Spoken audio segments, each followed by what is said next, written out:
Hi friends, ரொம்ப நாளைக்கு அப்புறம் நான் வீடியோ போடுறேன். இன்னைக்கு வந்து கொஞ்சமாக பீஃப் எடுத்திருக்கோம். ஒரு 1/2 கேஜி 1 கேஜி எடுத்தோம். 1/2 கேஜி வந்து எடுத்து வச்சுருக்கேன் ஃப்ரை பண்ணுறதுக்கு. 1/2 கேஜி இங்கே எடுத்து வச்சுருக்கேன். அது வந்து இப்போ கன்னியாகுமரி ஸ்டைலில், என்னோட அம்மா ஸ்டைலில் எப்படி குழம்பு வைக்கலாம் அப்படின்னு சொல்லிட்டு பார்ப்போமா. ரொம்ப டேஸ்டியாக இருக்கும். அதுக்கு வந்து நான் வந்து இந்த ஒரு கைப்பிடி அளவு வந்து தேங்காய் எடுத்திருக்கேன். இஞ்சி பூண்டு எல்லாமே வந்துட்டு இதுலேயே தான் மிக்ஸ் பண்ணி நம்ம வந்து ஃப்ரை பண்ணி அரைப்போம். ஓகேங்களா. இஞ்சி வந்து ஒரு பெரிய சைஸ் இஞ்சி, பூண்டு வந்து ஒரு பெரிய சைஸ் பூண்டுல ஒரு 4 பல் பூண்டு அவ்வளவும் போட்டுருக்கேன். ஓகேங்களா. இதை நல்லா இப்போ ஃப்ரை பண்ணுவோம். நான் ஏற்கனவே உங்கள்கிட்ட சொல்லியிருக்கேன், மண் சட்டியில தான் நான் வந்து மீன் அந்த நான்வெஜ் எல்லாமே நான் வந்து மண் சட்டியில தான் வைப்பேன் அப்படின்னு சொல்லிட்டு அந்த மண் சட்டியில தான் வச்சு ஃப்ரை பண்றேன். மண் சட்டியில வச்சு டேஸ்டா இருக்கும் பார்த்துக்கோங்க. அதுக்கான இன்கிரீடியன்ஸ் எல்லாம் எடுத்து வச்சிருக்கேன். ஒரு 3 சைஸ் வந்து தக்காளி, ஒரு 2 பெரிய சைஸ் வந்து இது பெரிய வெங்காயம் எடுத்து வச்சிருக்கேன் இன்னைக்கு. ஓகேங்களா. சின்ன வெங்காயம் இன்னைக்கு எடுக்கல, பெரிய வெங்காயம் தான் எடுத்து வச்சிருக்கேன். இதை நம்ம எப்படி பண்ணலாம்னு சொல்லிட்டு பார்ப்போமா.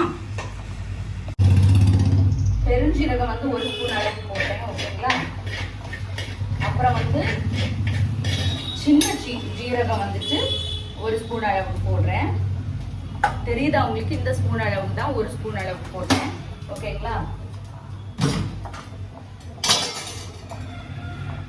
அப்புறம் மிளகாத்தூளும் மல்லித்தூளும் சேர்ந்து அரைச்சி வச்சிருக்கேன். அதுல ஒரு 3 ஸ்பூன், இந்த ஸ்பூன்ல 3 ஸ்பூன் போடுறேன்.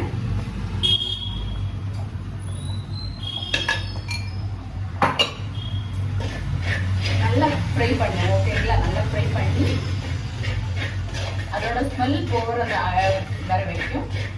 இவ்வளவுதான் இன்கிரீடியன்ஸ் நான் போடுறது. ஓகேங்களா. இப்போ வந்து நல்லா வரைச்சிட்டேன். இதை வந்து நல்லா நம்ம நல்லா அடிக்கணும். ஓகேங்களா. மிக்சியில் நல்லா அடிக்கணும். அதை நம்ம இப்போ அடிப்போம். நல்லா ஆற வச்சுட்டு அடிச்சு எடுப்போம். ஓகேங்களா. இப்போ வந்து நல்லா அரைச்சு எடுத்து வச்சிருக்கேன். ஓகேங்களா. நல்லா மசிய அரைக்கணும். பக்கம் தெரியுதா? இந்த அளவுக்கு அரைக்கணும். அதை நான் இப்போ ஊற்றிடுறேன். அதுக்கப்புறம் தான் இப்போ பீஃபே வந்து வேக வைக்க போறேன். ஓகேங்களா. அப்போ இதெல்லாமே இதுல குழம்பு இந்த மசாலா எல்லாமே இறங்கி குழம்பு வந்து சாப்பிட்றதுக்கு இன்னும் டேஸ்டா இருக்கும். ஓகேங்களா. இப்போ வந்து இந்த ஸ்பூன்ல 2 ஸ்பூன் வந்து உப்பு போட்டுருவோம். ஓகேங்களா. வேகிறதுக்கு, பீஃப் வேகிறதுக்கான உப்பு, சால்ட். ஓகேங்களா. அப்புறம் மஞ்சள் தூள் வந்து அரைக்கும் போது போடலை, கொஞ்சமா மஞ்சள் தூள் போடுவோம்.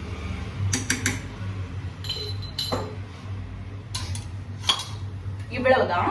ஓகேங்களா. இதை இனி நல்லா இது பண்ணி வேக வச்சோம். இப்போ நம்ம வந்து அது வேகட்டும். ஓகேங்களா. நம்ம வந்து மண் சட்டி வச்சிருக்கேன். அதில் வந்து இப்போ ஃப்ரை பண்ணுவோம். ஃப்ரை பண்ண வேண்டிய இதெல்லாமே நம்ம அதை வாஷ் பண்ணிட்டேன். அதே மண் சட்டி தான், அதை வாஷ் பண்ணியிருக்கேன். வாஷ் பண்ணி இப்போ வந்து ஆயில் கொஞ்சமாக ஊற்றிருக்கேன். ஓகேங்களா. அப்புறம் வந்து வெங்காயத்தை போட்டுருவோம் ஃப்ரை பண்ணுறதுக்கு. டீப்பாக ஃப்ரை பண்ணணும். அதுக்காக நம்ம கொஞ்சமாக அது ஏற்கனவே நம்ம வந்து அது வேகிறதுக்கு சால்ட் போட்டிருக்கோம். இந்த அளவுக்கு சால்ட் போடும்.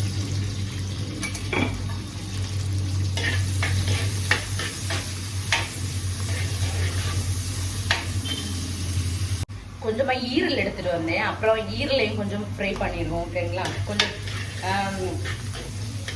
சைட் பை சைடா அதையும் பார்ப்போம். அதுக்கும் ஒரு வெங்காயம் கட் பண்ணி ஃப்ரை பேன்ல போட்டிருக்கேன், ஆயில் ஊற்றி. ஓகேங்களா. இப்போ இதுக்கு தேவையான தக்காளி போட்டுருவோம்.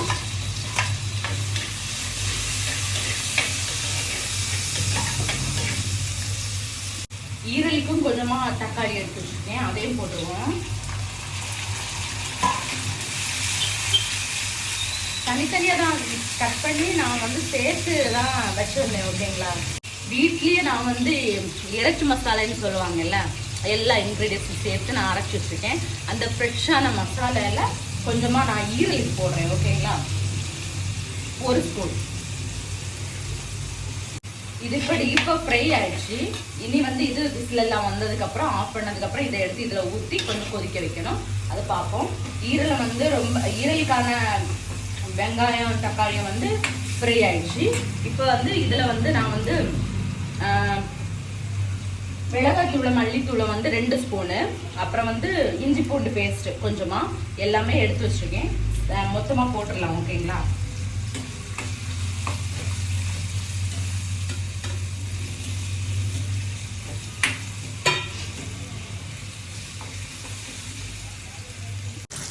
பார்த்தீங்களாங்க, ஈரல் ஃப்ரை ஆயிடுச்சு. ஓகேங்களா? ஈரலை இப்போ ஆஃப் பண்ணிடுவோம்.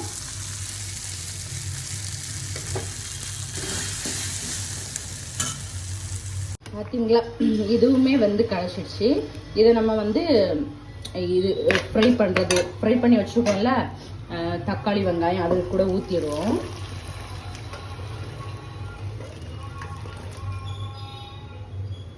ஓகேங்களா?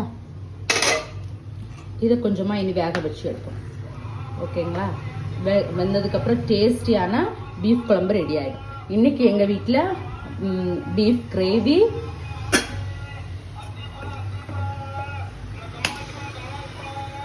அப்புறம் வந்து பீஃப் வந்து ஈரல் ஃப்ரை மாதிரி தொக்கு மாதிரி எடுத்திருக்கேன்.